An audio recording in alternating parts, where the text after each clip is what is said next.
Chapitre 23. Mes grands-enfants me causent des soucis. Mes tourments s'estompent à l'évocation de ma grand-mère qui trouvait dans la sagesse populaire un dicton approprié à chaque événement.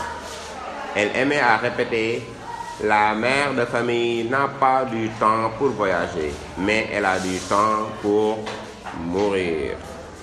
Elle se lamentait quand, somnolente, elle devait malgré tout abattre sa part de besogne. Ah, que n'ai-je un lit pour me coucher. Espiègle, je lui désignai les 3 lits de son logis.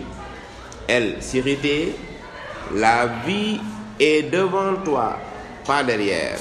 Que Dieu fasse que tu éprouves ma situation. Et me voilà aujourd'hui éprouvant sa situation. Je croyais qu'un enfant naissait et grandissait sans problème. Je croyais qu'on traçait une voie droite et qu'il l'empruntait allègrement.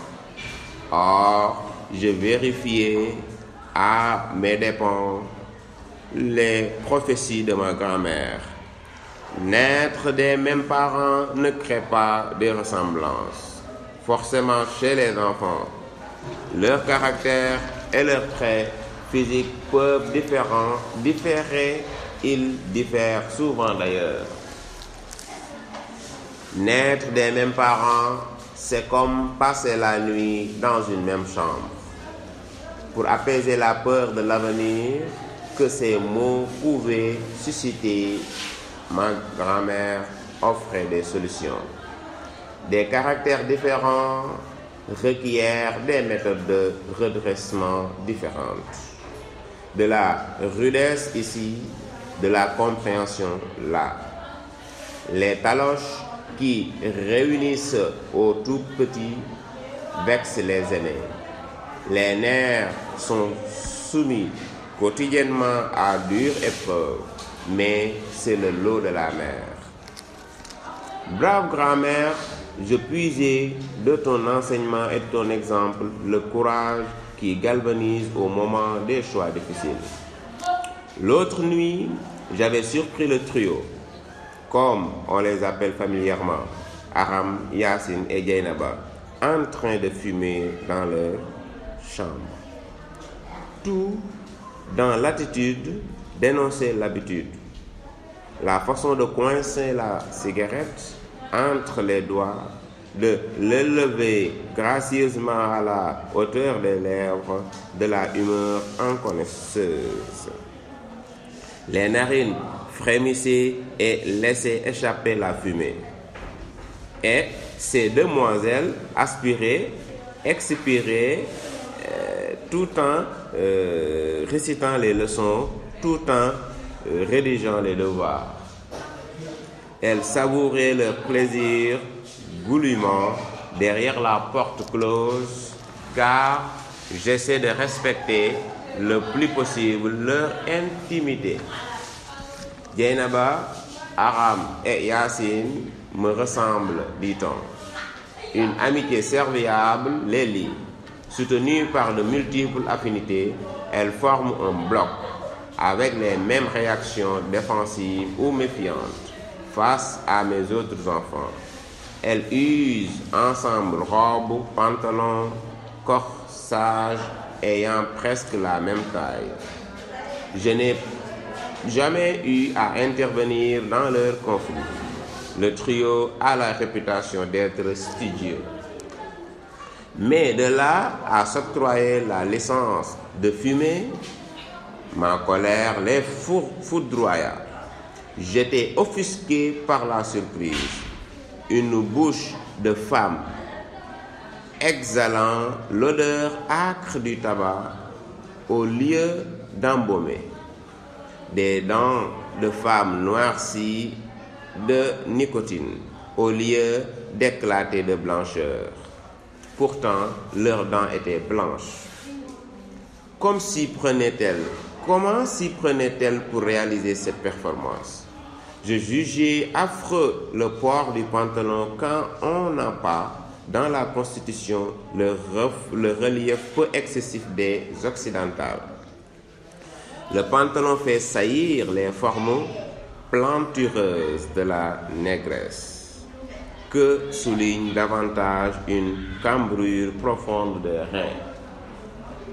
Mais j'avais cédé à la ruée de cette mode qui saignait et gênait au lieu de libérer. Puisque mes filles voulaient être dans le vent, j'avais accepté l'entrée du pantalon dans leur garde-robe. J'eus tout d'un coup peur des affluents du progrès. Ne pouvait-elle pas aussi? Qui sait, un vice pouvant en introduire un autre. Le modernisme ne peut donc être sans s'accompagner de la dégradation des mœurs. Étais-je responsable d'avoir donné un peu de liberté à mes filles? Mon grand-père refusait l'accès de notre maison aux jeunes gens. À 10 heures du soir, une clochette à la main, il avertissait les visiteurs de la fermeture de la porte d'entrée. Il scandait les tintements de la clochette du même ordre. Que celui qui n'habite pas ici déguerpisse. Moi, je laissais mes filles sortir de temps en temps. Elles allaient au cinéma sans ma compagnie. Elles recevaient copines et copains. Des arguments justifiaient mon comportement. À un certain âge, irrémédiablement, le garçon ou la fille s'ouvre au sentiment de l'amour. Je souhaitais que mes filles ne fassent sainement la découverte sans sentiment de culpabilité, sans cachotterie, sans avilissement. J'essayais de pénétrer les relations. Je créais un climat propice au bon maintien et à la confidence. Et voilà que, de leur fréquentation, elles ont acquis l'habitude de fumer. Et je ne savais rien. Moi qui voulais tout régenter. La sagesse de ma grand-mère me revenait encore à l'esprit. On a beau nourrir un ventre, il se garnit quand même à votre insu. Il me fallait réfléchir. Une réorganisation s'imposait pour enrayer le mal. À ces générations nouvelles méthodes auraient sans doute suggéré ma grand-mère. J'acceptais d'être vieux jeu. La nocivité du tabac m'était connue et je ne pouvais souscrire à ma consommation. Ma conscience l'a rejeté comme elle rejetait l'alcool. Je pourchassais dès lors son odeur sans répit. Elle jouait à cache-cache avec ma vigilance sournoise, ironique. Elle taquinait mes narines, puis s'enfuyait. Son refuge préféré restait les toilettes, surtout la nuit. Mais elle n'osa plus s'étaler, alerte et impudique.